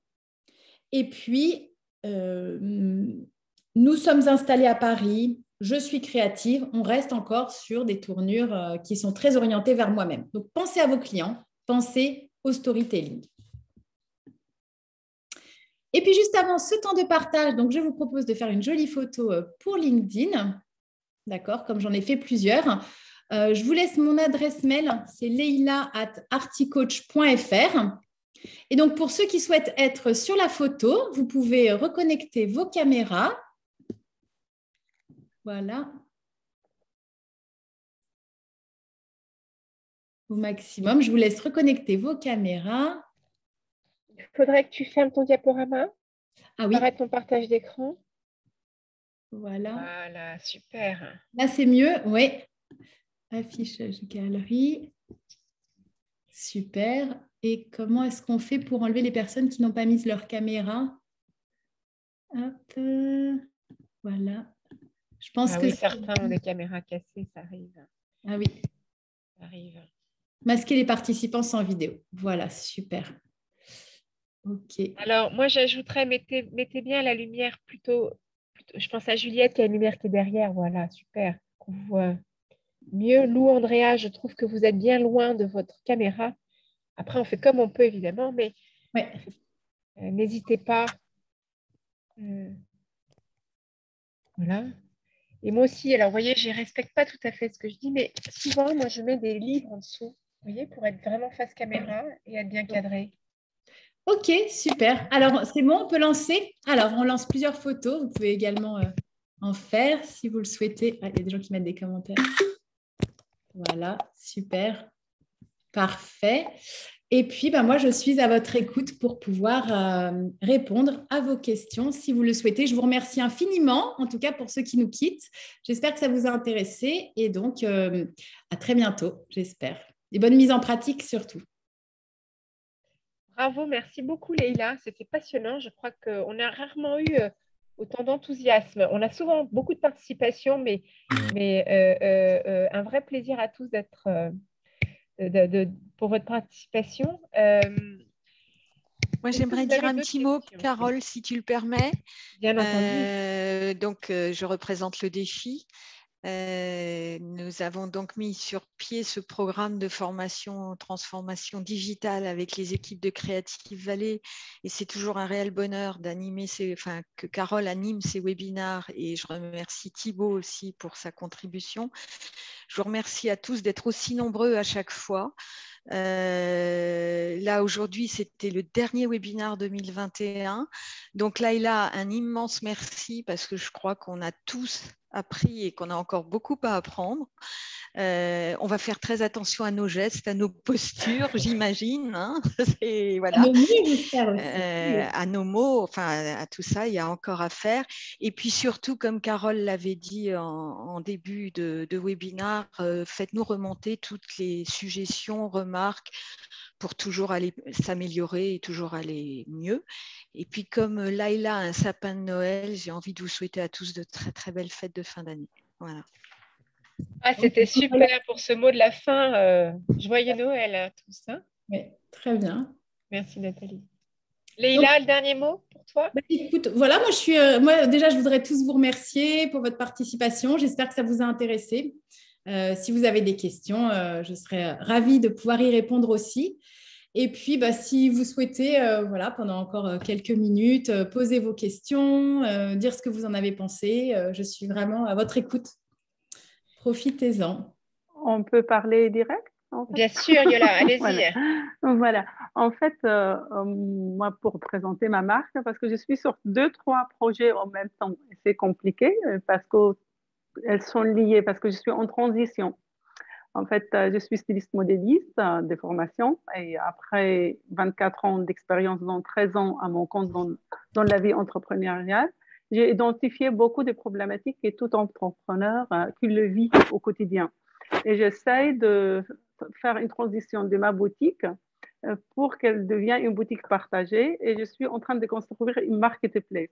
Et du coup, là, je suis un petit peu bloquée parce que j'ai une problématique de la langue. Déjà, je fais beaucoup de fautes de grammaire. Et je suis plutôt un peu timide, mais à force de parler de mon projet et j'ose de le faire, j'ai développé ça. Mais des fois, ça peut me jouer un petit peu. Soit j'ose d'un coup et après je me retire. J'ai des petites problématiques comme ça. Et je souhaite travailler ça et surtout construire un vrai pitch parce que je suis obligée de communiquer ça pour en fait amener des créateurs qui trouvent leur solution parmi les solutions que je propose et que ce sera la solution de ma marque aussi. Voilà. Oui, bien sûr. Alors, peut-être pour répondre à ce point, déjà, alors moi j'ai une théorie sur la langue. La langue, c'est une histoire de confiance en soi. D'accord? C'est comme l'anglais quand on dit je ne parle pas bien telle langue, etc. Moi, je trouve que vous parlez très bien. Vous avez un bon débit qui est bien adapté. C'est normal de ralentir quand ce n'est pas notre langue. Moi, je ne parle pas votre langue non plus. Et donc, je trouve que le débit est très bien. L'objectif, c'est que vous articuliez encore plus. Et moi, personnellement, en introduction, je dirais, voilà, moi, je suis… de quelle nationalité êtes-vous, Yolia? Je suis d'origine libanaise. Voilà, bah moi aussi, je suis libanaise, vous voyez, donc je peux tout à fait… Voilà. Donc, vous pouvez dire, bah voilà, je suis Yola, je suis franco-libanaise ou je suis libanaise et voilà, je vais vous présenter ma marque. Vous sentez-vous très libre de m'interrompre s'il y a des mots que j'articule mal. Vous voyez, on en fait un peu un storytelling. Voilà, sentez-vous très libre, mais si vous parlez fort et lentement, en articulant, vous allez pouvoir avoir de l'impact. De toute façon, pour tout le monde, le secret, c'est de pratiquer, pratiquer, pratiquer, pratiquer. Je vous invite vraiment à préparer votre pitch à l'écrit, que ce soit très clair, que vous disiez, moi j'ai fait une préparation aussi sur ce que j'allais dire aujourd'hui. Évidemment, c'est très important pour ne pas oublier certains messages. Et donc, il faut vraiment tout préparer à l'écrit. C'est très important. Et encore une petite question. Si on souhaite être accompagné, je peux vous contacter sur votre entreprise, votre mail. Voilà. Oui, voilà. Avec plaisir. C'est parfait. Merci beaucoup. Avec plaisir, Yola. Merci, Yola. On a une dernière question de la part de Caroline qui dit c'est insignifiant, mais le fait de toucher son nez, est-ce que c'est comme mettre les mains devant sa bouche? Non, c'est plutôt comme la gêne. En fait, qu'est-ce qui fait que je vais toucher mon nez ou me gratter, etc. C'est qu'à un moment, je commence à être gênée, ça picote, on transpire un peu, par exemple, vous voyez. Donc, voilà, c'est pareil. Il y a des gens aussi, ils se grattent le bras, j'avais déjà vu ça. On ne l'a pas abordé aujourd'hui, mais il y a ce qui s'appelle la synchronisation. C'est-à-dire que quand vous êtes complètement connecté à quelqu'un, il a les mêmes gestes que vous. D'accord? Donc, si je suis comme ça, que je vois mon interlocuteur est comme ça, on est bien connecté. Ça matche bien. Oui. Mais si je suis mon interlocuteur se referme, il faut vite que je lui repose une question pour qu'il ouvre ses bras. Et pourquoi je pense à ça? C'est qu'une fois, j'étais au restaurant, ça vous pouvez observer, c'est vraiment super. Au restaurant, vous voyez les gens qui discutent à deux. Il y en a qui sont connectés, il y en a qui ne sont pas connectés. Et donc, une fois, j'ai vu quelqu'un comme ça qui se grattait le nez, une femme, je crois, et en face, il y avait son conjoint qui se grattait ici. Ils étaient complètement connectés. Ils se grattaient tous les deux, donc ils étaient vraiment en pleine synchronisation. Super, bravo. D'autres questions? Ah oui, doit-on avoir notre… Alors, je ne vois pas toutes les questions avec le… Donc, j'ai une question.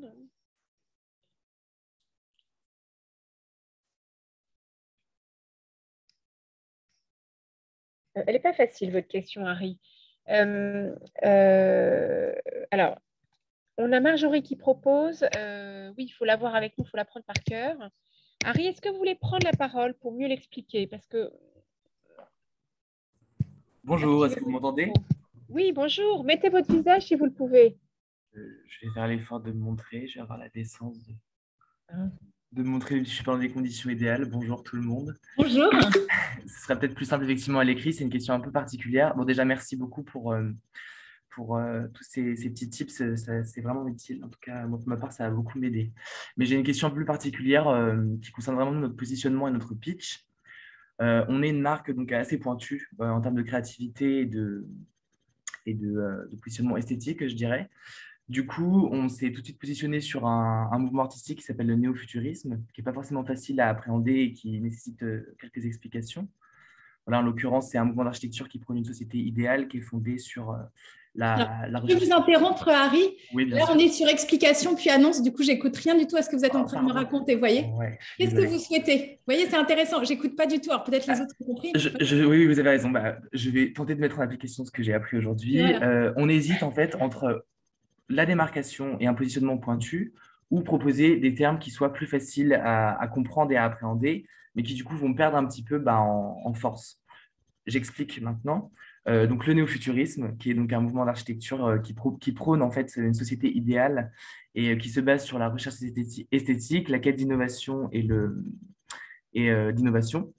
Donc voilà, nous qui en fait sont les pôles l'ADN de notre marque, qui se retranscrivent bien par le terme de néofuturisme, ou encore le terme utopie, qui donc est une vision idéaliste et qui va aussi avoir un pendant un peu fictionnel, parce qu'on travaille sur des fictions sur chacune de nos collections. Et aujourd'hui, on se demande si notre pitch, justement, en utilisant ces termes-là, néofuturisme et utopie, ne sont pas un petit peu pointus, et du coup mettent un peu de distance en termes de communication pour appréhender ce qu'on fait. Et du coup, est-ce qu'on ne devrait pas simplifier un petit peu notre pitch? C'est assez évident, hein, la réponse, c'est-à-dire que moi, je n'ai rien compris à ce que vous racontez. C'est quoi l'objectif derrière? L'objectif, c'est que je puisse comprendre ce que vous faites et c'est à moi de vous poser des questions derrière. Oui, tout à fait. Il y a des mots que tout le monde comprend. Néo-futuriste, pourquoi est-ce que j'achèterais ça? Ouais, je ne comprends pas ce que c'est. Ouais, d'accord. Donc, il faut vraiment que vous trouviez une manière de storytelling pour le raconter. Et vous pouvez tout à fait dire, vous voyez, par exemple, on a une cliente qui a envie de s'habiller. Je suis désolée, je ne connais pas du tout ce que vous demandez. Elle adore s'habiller en argenté et donc elle a fait appel à nos produits. Moi, c'est ça que j'entends. Néo-futuriste, j'ai l'impression d'être dans Retour vers le futur. D'accord? Donc, c'est un petit peu ça que je comprends. Donc, j'imagine que ce n'est pas du tout ça. Et donc, l'idée, c'est vraiment d'essayer de parler de votre client. D'accord? Si je vous raconte que moi, je suis certifiée Ennéagramme, maître praticien en programmation neurolinguistique et que là, je suis en train de suivre une formation pour faire du flow pilate, vous ne comprenez rien, même si c'est très pointu. Ouais, d'accord. Moi, ce qui m'intéresse, c'est est-ce que vous avez envie d'être bien dans votre corps? Et je peux vous proposer des exercices qui vont vous aider à améliorer votre posture par la respiration. Ça, vous comprenez. D'ailleurs, et ensuite, vous me rajoutez les explications. C'est une technique qu'on appelle flow pilate. Ou c'est une technique ça s'appelle la programmation neurolinguistique et si vous voulez, on pourra en discuter. D'accord. C'est plus. Okay. Je me permets de compléter ce que tu dis, Leïla. Il y a aussi la question de la cible, évidemment, à qui on s'adresse et peut-être mieux connaître sa cible pour savoir mieux comprendre vos termes et vos spécificités parce qu'effectivement, Leïla, tu t'adaptes évidemment à tes interlocuteurs, j'imagine. Bien sûr, évidemment. Ouais. D'accord, merci beaucoup. Je vais tenter de. Ça répond à votre question, Harry, oui. Oui, en tout cas, ça me conforte dans l'idée que ces termes, effectivement, doivent rester dans l'identité de la marque, mais qu'en tout cas, pour la présenter de prime abord, il faut avoir une approche un petit peu plus smooth. Exactement. Merci beaucoup. Moi, je retiens, Leïla, la métaphore que tu as utilisée avec l'hélicoptère et le grain de sable, être capable pour Harry d'avoir ces deux niveaux de discours. Exactement. Complètement. Merci beaucoup. Merci. Tout à fait. Très Merci, bien. Harry. Est-ce que vous avez d'autres questions? Tous? Est-ce que Caroline? Une dernière question pour Leïla, c'est Caroline. Oui, Caroline. Je ne sais pas si hors sujet ou pas, par exemple, pour créer une landing page sur Internet par rapport à ce jeu. Parce que moi, j'ai un biais et c'est horrible. On a tout le temps tendance à dire moi, je lance qui suis-je et moi, ma marque. Donc, tout ce qu'on se disait tout à l'heure, qui est affreux, mais voilà, je le confesse volontiers. Et sur un site, pour se présenter, est-ce qu'on met plutôt la fondatrice ou alors qui suis-je? Parce qu'en fait, les gens, et dans la mode aujourd'hui, on voit qu'il faut faire du personal branding, que les gens sachent qui est derrière la marque et veulent voir un peu la vie de la créatrice.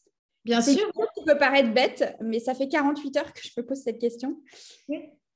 Non, c'est intéressant. Bien sûr, vous pouvez mettre qui vous êtes et ce que vous faites. C'est juste quand vous allez présenter. Mais quand vous allez vous présenter, ce qui va être intéressant, c'est un peu ce qui va toucher les émotions.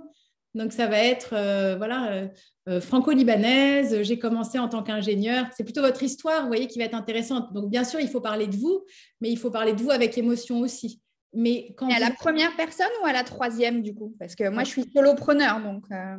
Oui. Moi, vous pourrez regarder sur mon site. Moi, je parle plutôt de moi ou je ne sais plus ce que j'avais mis, mais oui, après, je ne sais plus ce que j'avais mis. Mais en tout cas, ce qui est intéressant, c'est de ne pas commencer les phrases par je. D'accord. Après, souvent, quand on envoie, moi, je trouve ça toujours un peu bizarre, là, ça fait un peu Alain Delon, là, de parler de soi à la troisième personne. Mais pourquoi pas, vous pourriez mettre c'est une fondatrice qui fait patati patata, ça fait plus entreprise, si c'est la présentation de votre entreprise. Et puis, si c'est plutôt un site sur vous, c'est évidemment de parler plus avec le je. Je crois que l'idéal, c'est de ne pas commencer par je. Ça, je pense que c'est important. Et c'est surtout quand vous allez décrire les activités que vous proposez où il ne faut certainement pas commencer par je. Je propose ci, je propose ça n'intéresse personne. Okay. Merci. Ça répond à votre question. Caroline, il me semble approprié de vous envoyer le lien vers le webinaire Brain Content qui reprend effectivement ces sujets-là. Et je pense même pour vous, Harry, ça me semble très approprié. Oui, je ne l'ai pas fait celui-là, je veux bien, Carole. Merci beaucoup. On va vous l'envoyer dans le chat. Merci. Je crois que Sandes, vous vouliez intervenir aussi. Bonjour Leïla, bonjour tout le monde. En fait, c'est vrai que c'est un peu... on a appris, en fait, le jeu, c'est une manière de s'affirmer, en fait, et de s'assumer, parce que finalement, quand on dit je, c'est vraiment je suis responsable, voilà ce que moi je pense, voilà ce que je peux proposer, voilà. Mais c'est vrai que des fois, c'est un peu... le pitch... même s'il est préparé d'avance, même si on sait ce qu'on doit pitcher, mais finalement, quand on se permet d'avoir cette spontanéité, des fois, c'est vrai que ça, on n'arrive pas forcément à bien pitcher finalement. Mais bon, après, je pense que la sincérité, c'est... Oui. En fait, nous pardonne plus ou moins ces hésitations des fois, parce qu'on est dans cette frontière, on ne sait pas si... on a peur qu'on nous prenne pour quelqu'un qui se prend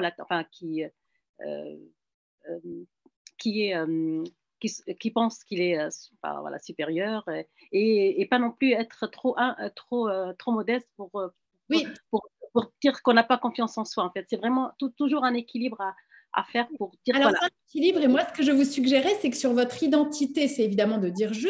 D'accord. Je suis coach, je suis franco-libanaise, j'habite à Paris. Évidemment, c'est votre identité. J'adore ma marque, j'adore mon métier. Si vous le souhaitez, vous voyez, ça, c'est intéressant. Maintenant, quand vous parlez de votre entreprise et de vos produits, c'est vraiment de parler du client.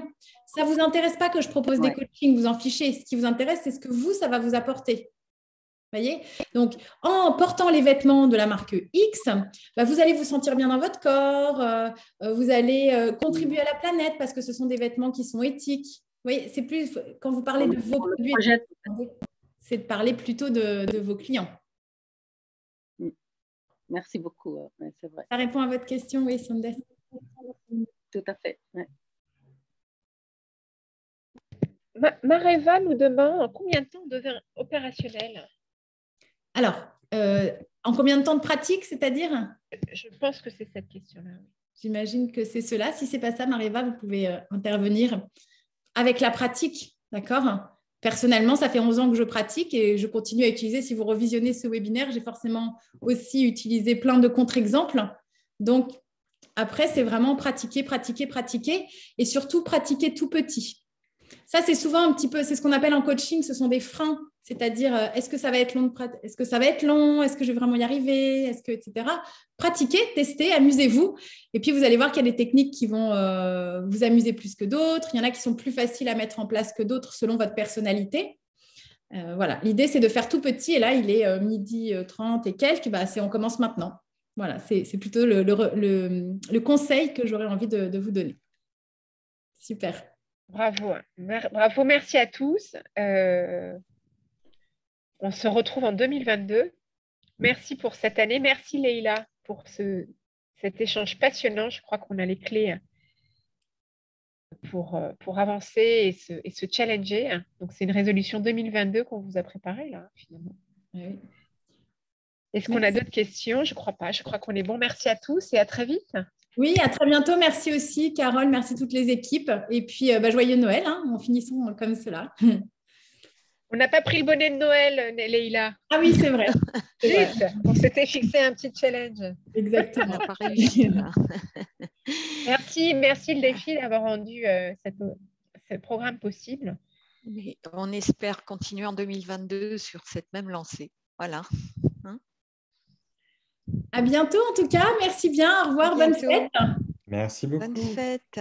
Bonne fête. Merci à tous. Et alors, si on parle en non-verbal, merci Frédéric d'avoir lancé la gestuelle. À très bientôt. Au revoir à tous. Au revoir.